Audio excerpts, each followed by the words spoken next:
Hey guys, welcome back to my channel. This is Anita. If we haven't met before, I love talking about everything related to language learning and teaching. So if it's also your thing, join the family. Today, I just wanted to talk to you guys. I just want to have a friendly chat. I want to have a chat with you and just share my view on whether it's a good idea to use your first language to learn English, and my honest opinion on the English only policy that's currently adopted by many English courses providers around the world. So before I share my view with you on this topic, I thought I'd give you a little bit of context first. So here, when I say English courses, I'm referring to courses where they have students from different parts of the world. So they all speak different languages, and English is the only common language they share in the classroom with the teacher and with their classmates. So based on my own personal experience and observation, I have to say it's actually become quite common where English is expected to be the only language used in the classroom. I'm speaking English! Which, as far as mutual respect goes, makes a lot of sense, because they just say if you're a teacher and your students are not using English at all times in your class, it can be seen as a sign of disrespect, because it just shows that your students are not taking you seriously, they're not following your instructions. And let's say if you were a student and you are in a group with, let's say, 3 people who have French as their first language, and when you're doing a group discussion with them, they switch back to their first language, which is French, every time they come across anything they don't know how to say in English. You're the only person who doesn't understand that language, and it can be a very frustrating experience as well. Speak English or don't you speak English? So based on what I've observed and experienced in my professional life, and also as someone who is bilingual, to be honest, I believe a student's first language should be seen as a resource rather than a deterrent to learning. This is probably a very unpopular opinion, but as a teacher who is bilingual, I really want to get this message out there that a bilingual brain is simply not structured the same way as a monolingual brain.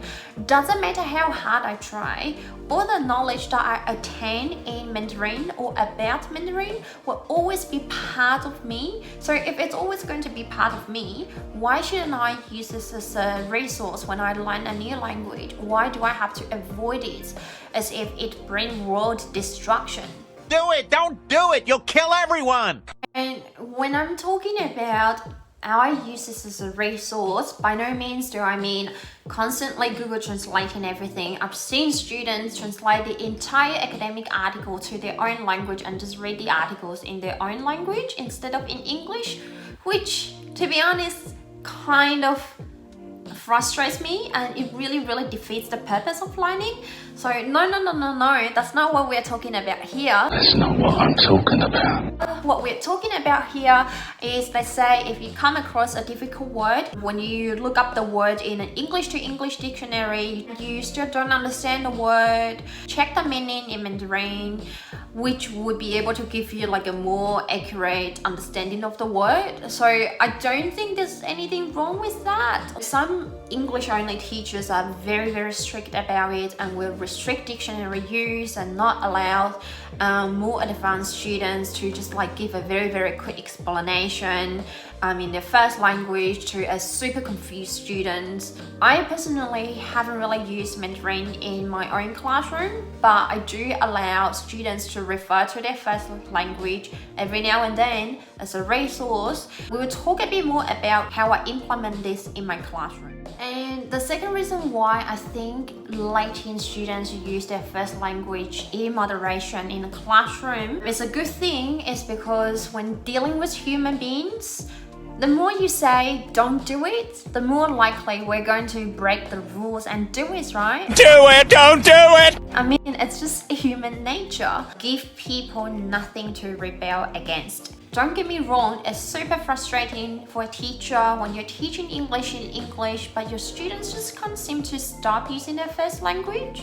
So you set up a reward and punishment system where if a student is caught using their first language more than twice, for example, then they have to buy everyone chocolate the next day. To be honest, it worked for a while, but I could just sense that the class dynamics were not the same because the students, they became quieter, not as keen to participate, they're more careful, they were not enjoying the class as much. It just felt very forced and artificial, and so I stopped doing this after a while.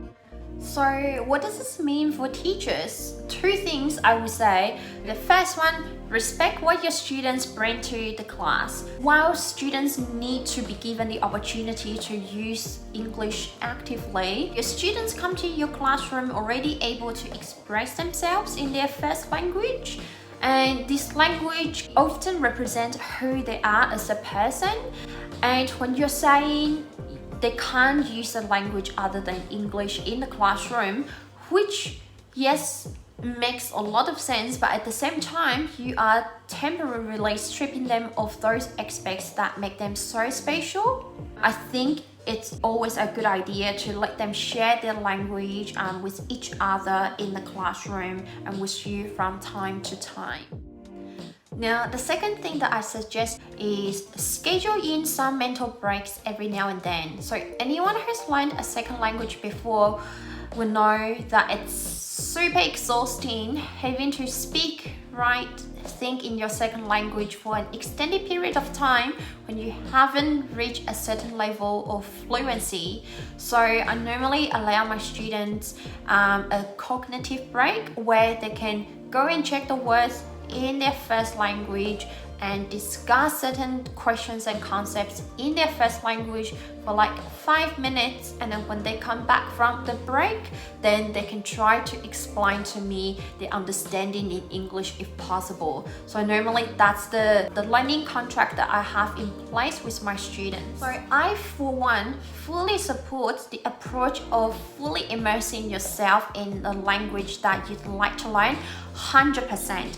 I do think to learn a language well, you do need to at least actively use that language at least 80% of the time. But I also think it's important not to view your first language as something you should be ashamed of or avoid. Fall back on your first language when you are really struggling to understand something in English. I think the goal of learning a language well is not to become a native speaker of that language, but to become fully bilingual so you have more linguistic resources to use. It enriches your life and opens more doors for you, and when you can use more than 2 languages fluently, it makes you a more interesting person as well. So I guess what I'm trying to say here is don't feel bad about it if you have to rely on your first language. So if you liked today's video, I'd really appreciate it if you could give it a thumbs up so YouTube knows it's a good video that's worth sharing. And if you haven't joined the family, I'd love to have you on board. Join the family, and I'll see you in the next video. See you, bye. So where am I going with this? I lost my train of thought.